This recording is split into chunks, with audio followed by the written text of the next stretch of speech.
शक्कर-पारे तो फेस्टिवल पर सभी बनाते हैं, पर क्या आपके भी शक्कर-पारे आपस में चिपक जाते हैं?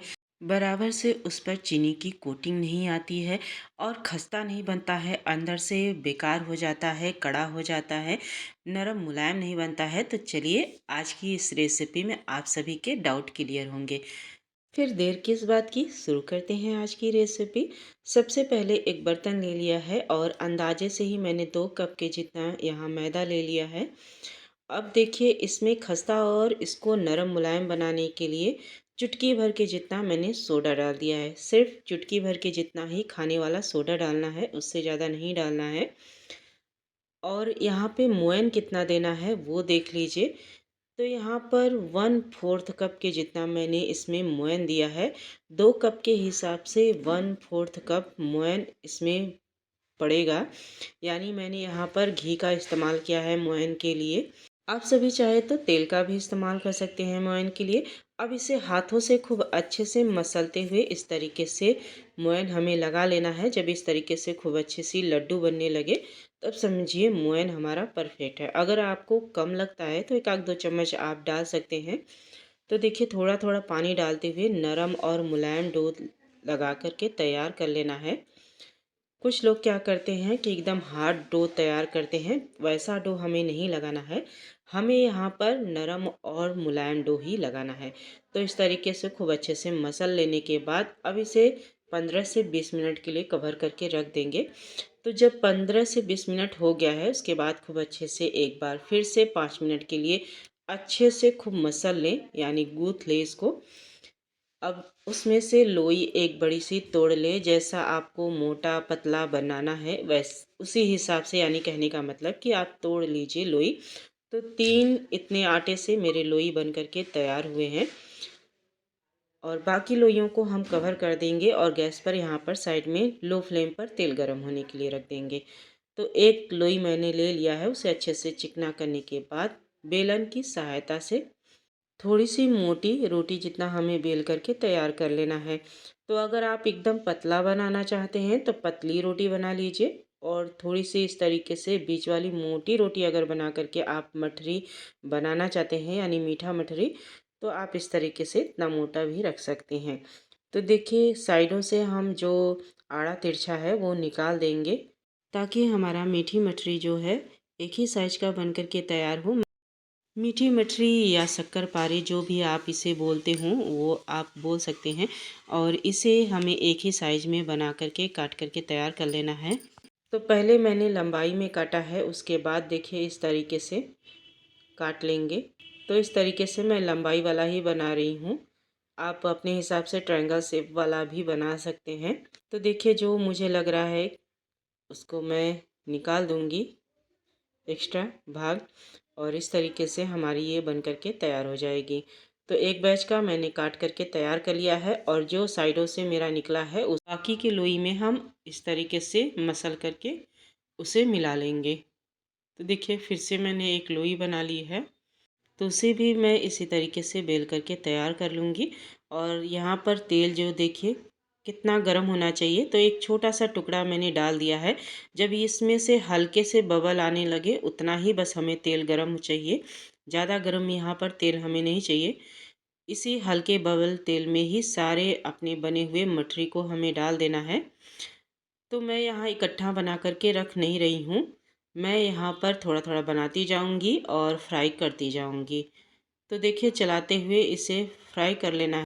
अब यहाँ पर आप गलती क्या करते हैं कि ज़्यादा क्वांटिटी में जब एक बारी में आप बना लेते हैं तो उसे एक साथ ही आप डाल देते हैं, जिससे वो कम जगह तेल में पाता है और वो अच्छे से फूल नहीं पाता है। तो देखिए हमें ज़्यादा तेल में नहीं डालना है, उतना ही हमें तेल में डालना है जितना कि वो अच्छे से फ्राई हो जाए। तो देखिए लो फ्लेम पर अब इसे अच्छे से कम हमें 10 मिनट का टाइम देना है इसको फ्राई करने के लिए। और आप सब देख सकते हैं ये खूब अच्छे से फूला हुआ है और बिल्कुल हल्का सुनहरा होने तक जब इसमें हल्के बबल आने लगे तो समझिए फ्राई हो गया है और इसे निकाल लेंगे एक बर्तन में। उसी तरीके से दूसरा बैच भी मैंने तैयार कर लिया है। अब यहाँ पर तेल खूब अच्छे से गर्म होता है तो गैस का फ्लेम आप बंद कर दीजिए, क्योंकि आप सब देख रहे हैं कि इस टाइम इसमें बहुत ज़्यादा बबल आ रहा है। तो गैस का फ्लेम बंद कर देना है और जब हल्का गरम तेल हो जाए तो वापस से गैस आप चला लीजिए, यानी चालू कर दीजिए। और इसी तरीके से हमें दूसरा बैच भी फ्राई कर लेना है। तो देखिए दूसरा बैच भी मैंने फ्राई कर लिया है। तो इसी तरीके से बाकियों को भी हम बनाते जाएंगे और फ्राई करते जाएंगे। तो जब मठरी फ्राई हो गई है तो अब यहाँ पर दूसरा गैस पर मैंने कढ़ाई रख दिया है। अब इसमें मीठे के लिए हम डालेंगे चीनी। तो मैं यहाँ पर 1 कप से थोड़ा सा ज़्यादा ये होगा चीनी, उतना ही इस्तेमाल कर रही हूँ। मैंने अंदाजे से ही निकाला था, आप सबको मैंने 1 कप से भी नाप करके दिखा दिया है।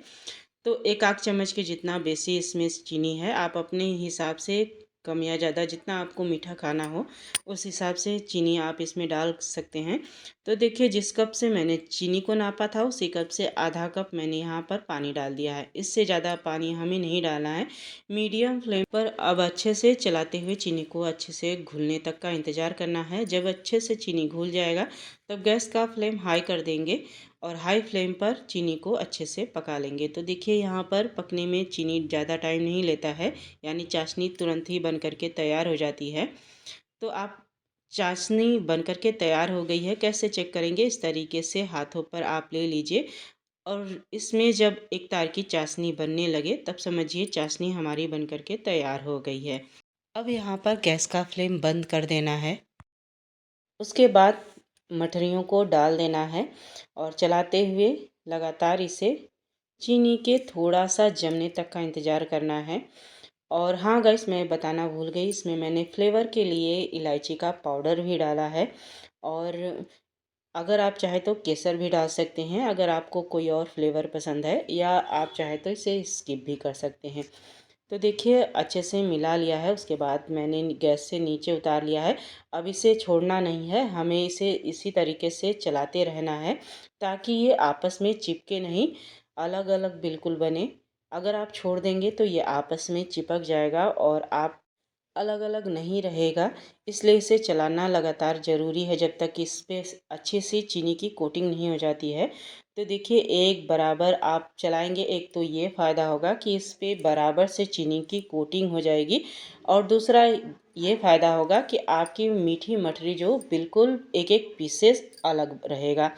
और आप सभी को दिखा होगा कि कढ़ाई भी बिल्कुल क्लीन निकली है और जो मठरी की पीसेस हैं वो बिल्कुल अलग अलग हैं। अगर एक आध दो आपकी मठरी के कहने का मतलब कि आप इसी टाइम इसको छुड़ा देंगे तो ये अच्छे से अलग हो जाएगी।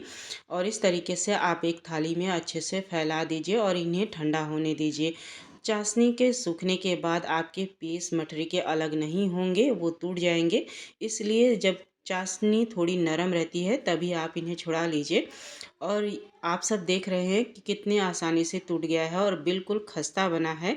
और ये लीजिए मीठी मठरी बनकर के तैयार है खाने के लिए इस फेस्टिवल। ये रेसिपी मैं कल ही देने वाली थी पर नहीं दे पाई, इसलिए सॉरी उसके लिए। मिलते हैं फिर एक नई रेसिपी के साथ, तब तक के लिए अपने ससी को दीजिए इजाज़त। बाय बाय, जय महाकाल।